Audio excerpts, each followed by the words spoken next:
सभी स्नेही जनों एवं सुधी साधकों को सादर वंदे। जय श्री कृष्ण। श्रीमद् भगवद गीता अध्याय 6 आत्म संयम योग, जिसे ध्यान योग भी कहा जाता है। और आज का श्लोक है श्लोक संख्या 16। आइए इसका पठन वाचन करें और फिर इसका सरल सार और भाव जानने समझने का प्रयास करते हैं। नात्यश्नतस्तु योगोस्ति न चैकान्तमनश्नतः न चातिस्वप्नशीलस्य जाग्रतो नैव चार्जुन। इसका अर्थ और भाव बहुत ही सरल है। भगवान कहते हैं, अभी तक उन्होंने ध्यान योग का महत्व सब बताया, अब वो आगे कहते हैं कि हे अर्जुन, यह योग न तो बहुत खाने वाले का, न बिल्कुल नहीं खाने वाले का, न तो बहुत सोने वाले का, शयन करने के स्वभाव वाले का, और न सदा जागने वाले का ही सिद्ध होता है। यानी arjuna, this yoga is neither for him who over Yeats nor for him who observes complete fast.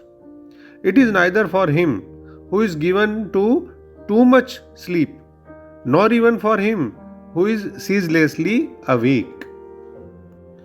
तो इस श्लोक में भगवान ध्यान योग के लिए उपयुक्त आहार विहार तथा सोना यानी शयन आदि के नियम और उनके फल का बारे में बात करते हैं।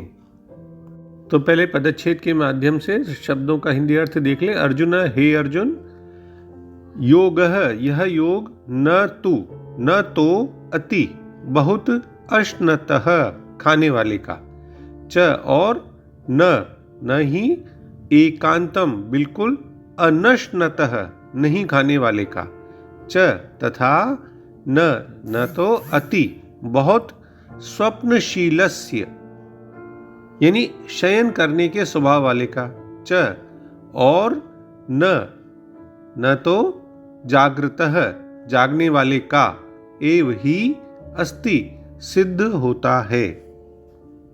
तो भगवान अब योगी के आहार शयन आदि के नियम बताते हैं कि अधिक खाने वाले का, यानी जो उसकी कैपेसिटी है उससे भी अधिक ठूस ठूस कर जो खाता है, ऐसे लोगों का भी योग सिद्ध नहीं होता। और बिल्कुल जो नहीं खाता, उपवास करता है, भूखा रहता है, उसका भी योग सिद्ध नहीं होता। क्योंकि जो आप अपने शरीर की शक्ति के अनुसार जो अन्न खाते हैं ना, केवल वही रक्षा करता है, वह कष्ट नहीं देता, वह आपका कुछ बिगाड़ता नहीं है। बाकी तो फिर आपको कष्ट होता है, जो इससे अधिक होता है वो भी, और जो भूख से कम होता है वो भी आपको कष्ट देगा। ऐसे ही यानी जितना आपको खाना चाहिए उससे जो कम होता है वो भी रक्षा भी आपकी नहीं करेगा। तो योगी को चाहिए कि अपने लिए जितना केवल उपयुक्त हो, उससे कम या ज़्यादा अन्न नहीं खाए। तो इस प्रकार वो जो आदि शंकराचार्य जी हैं वो समझाते हैं कि योगी के लिए योग शास्त्र में बतलाया हुआ जो अन्न का परिमाण है उससे अधिक खाने वाले का योग सिद्ध नहीं होता। और बड़ी इंटरेस्टिंग बात उन्होंने लिखी है आदि शंकराचार्य जी ने कि परिमाण क्या बताया गया है, मतलब क्या मेजरमेंट है एक तरह से, जो कितना खाना चाहिए। कि पेट के अगर 4 भाग करें तो पेट का आधा भाग यानी 2 हिस्से वो तो शाक पात आदि व्यंजनों सहित भोजन से करना चाहिए, तीसरा हिस्सा जल से भरना चाहिए, और चौथा हिस्सा हवा के आने जाने के लिए खाली रखना चाहिए। ये आदि शंकराचार्य जी अपनी तरफ से विवेचन में लिखते हैं, उनके विवेचन में ऐसा पाया गया है। और दूसरी जो लाइन है उसमें भी भगवान यही कहते हैं कि हे अर्जुन, न तो बहुत सोने वाले का ही योग सिद्ध होता है और न अधिक जागने वाले को ही योग सिद्धि प्राप्त होती है। देखिए, एक बहुत ही अच्छी कहावत है और सभी लोग इसको अच्छी तरह जानते हैं और समझते भी हैं कि अति सर्वत्र वर्जयेत। अति सब जगह खराब मानी जाती है। कोई स्पेक्ट्रम है तो उसके दोनों एंड्स पे आपको नहीं जाना है। परिमितता रखनी है, यानी संयम रखना है, नियंत्रण रखना है, बैलेंस रखना है, संतुलन रखना है, और यही तो सफलता की कुंजी है।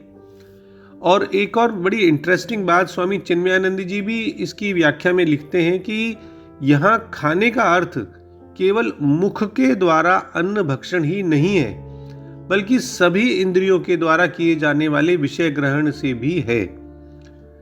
तो ये उन्होंने लिखा है, हालांकि श्लोक में ऐसी जो बात है इंद्रियों की या विषय की ऐसी देखने को नहीं मिलती है। तो दूसरे शब्दों में श्लोक का भाव ये है कि हे अर्जुन, जो अधिक खाता है या बहुत कम खाता है, जो अधिक सोता है या जो पर्याप्त रूप से नहीं सोता है, उसके योगी बनने की कोई संभावना नहीं है। आप ज़्यादा खा लेते हैं तो फिर पानी भी ज़्यादा पीना पड़ता है, पेट भारी हो जाता है, आलस घेर लेता है, नींद आने लगती है, पेट बोझिल मालूम देता है, बार बार लगता है कि कहीं कुछ हो नहीं जाए, सुखपूर्वक आपसे बैठा नहीं जाता है, लेटने की इच्छा होती है, फिर कैसे आप ध्यान की अवस्था में बैठे रहेंगे। इसी तरह से अगर बिल्कुल नहीं खाएंगे तो कमजोरी आएगी, भूख की जो है बार बार चिंता सताएगी, तो भोजन याद आएगा। तो आपको परमात्मा याद करना है कि भोजन को याद करना है।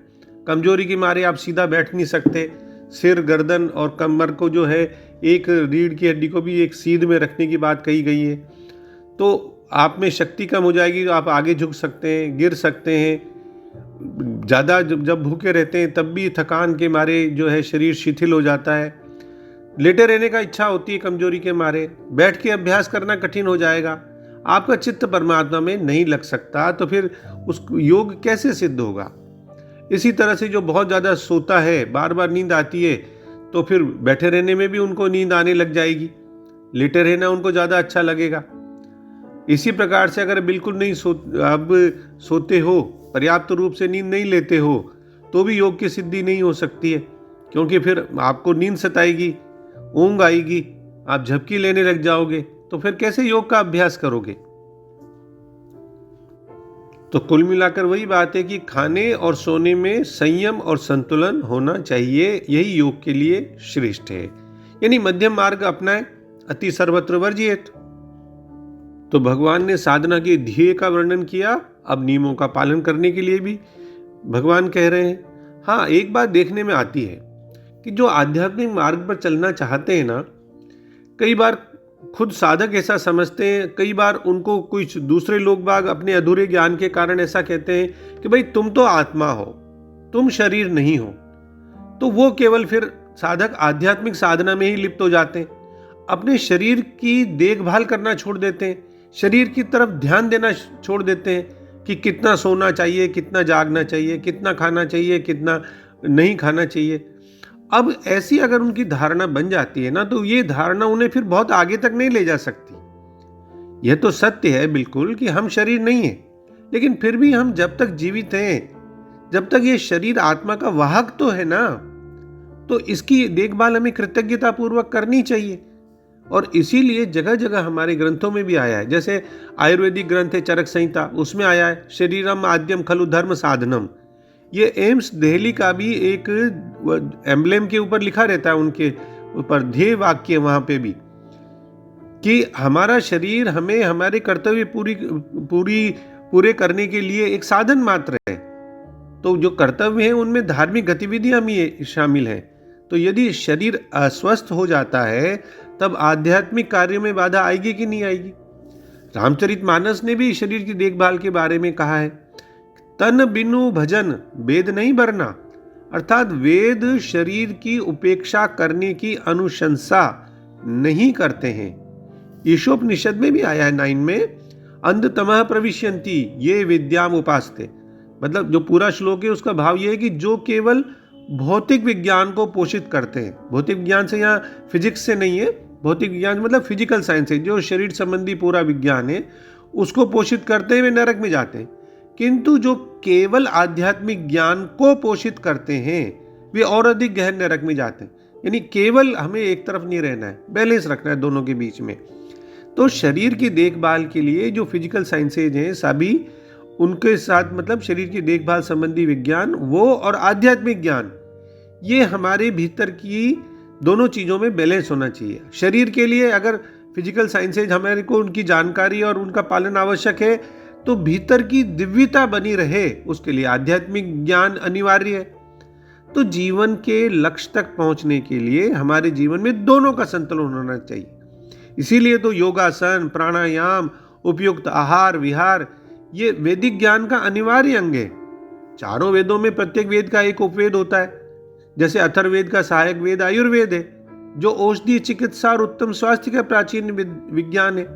तो भगवान श्री कृष्ण यही तो कहते हैं कि अधिक भोजन करना या बिल्कुल अन्न ग्रहण नहीं करना, अति सक्रियता, जैसे बहुत ज़्यादा मतलब आप नहीं खा रहे हो, जगे रह रहे, और बहुत ज़्यादा नहीं पर्याप्त नींद नहीं ले रहे हैं और जगे ही रहते हैं, या पूर्ण अकर्मण्यता, काम ही नहीं करते, ज़्यादा से ज़्यादा समय सोने में बिताते हैं, ये सब बातें योग के लिए बाधक हैं।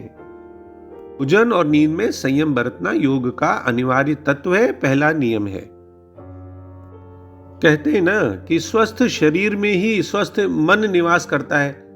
तो फिर मन अगर स्वस्थ नहीं रहेगा, जैसे आपने कम खाया तो भोजन का ही ध्यान आएगा, कमजोर शरीर होगा तो उसको पीड़ा महसूस होगी, तो आप अपने दुख से ही बंधे रहेंगे, परमात्मा की तरफ ध्यान कैसे लगाएंगे? वो चिंतन, वो ध्यान के स्तर तक फिर आप नहीं पहुंच सकते। तो इसीलिए नींद में भी संयम जरूरी है। अत्यधिक नींद लेंगे तो तमस उत्पन्न होता है। तो विलास हो या उपवास हो, दोनों चीजों से, ऐसी अतिवादी स्थितियों से हमें बचना चाहिए, जो अगर हम मतलब ध्यान योग में सफल होना चाहते हैं। तो बहुत सोने वाला, बहुत काम करने वाला, बिल्कुल काम नहीं करने वाला, इनमें से कोई भी योगी नहीं हो सकता। स्वामी विवेकानंद भी कहते हैं होना चाहिए उचित भोजन, उचित व्यायाम, उचित नींद, उचित जागृति, ये सभी किसी भी सफलता के लिए आवश्यक है। इनमें संतुलन बनाए रखकर ही आप योगी बन सकते हैं। तो अंत में डॉक्टर राधा कृष्णन जी के सरल शब्दों में इसका अर्थ देख लें कि वस्तुतः योग उसके लिए नहीं है जो बहुत अधिक खाता है, और न उसके लिए है जो बिल्कुल ही नहीं खाता। हे अर्जुन, यह उसके लिए भी नहीं है जो बहुत अधिक सोता है या बहुत अधिक जागता रहता है। हमें सब वस्तुओं में अति से बचना होगा। बौद्धों का मध्यम मार्ग है, वो भी यही बताता है। अरस्तु का जो सुनहला मध्यम मार्ग है, वो भी यही बताता है। जय श्री कृष्ण। ओम श्री कृष्णार्पणमस्तु। डॉक्टर BK शर्मा के प्रणाम, और किसी भी भूल अथवा त्रुटि के लिए क्षमा। सर्वे भवन्तु सुखिनः, सर्वे सन्तु निरामय।